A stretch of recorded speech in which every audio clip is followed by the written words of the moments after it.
Where are we going? Watashi wa star.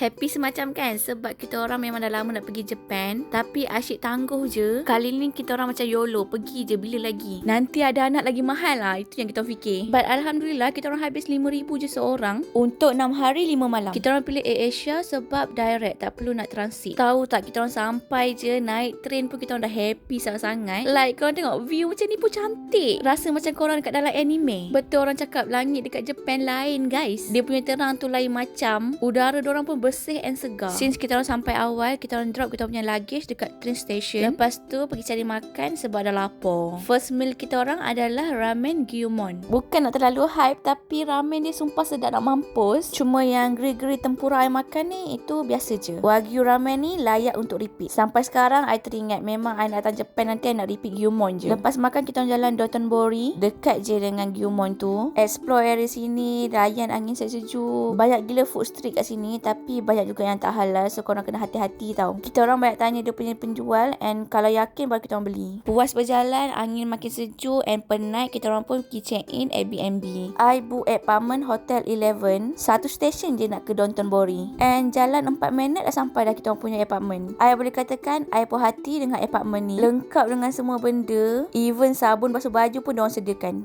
Luas bilik pun I happy sebab ada ruang untuk solat, tak adalah korang nak kena solat atas katil kan, macam I selalu tengok dekat TikTok. Siap ada balcony lagi tau. Harga dia 2,200 untuk 6 hari 5 malam. Oh, I lupa nak cakap, I tukar duit dekat airport Japan, and also I beli kad Ikoka card saja. So itu je, kalau korang ada any question boleh tanya dekat komen, okay? Oh ya, malam kita orang makan kebab, husband I cari dekat area bawah. Okay, siapa nak day tu?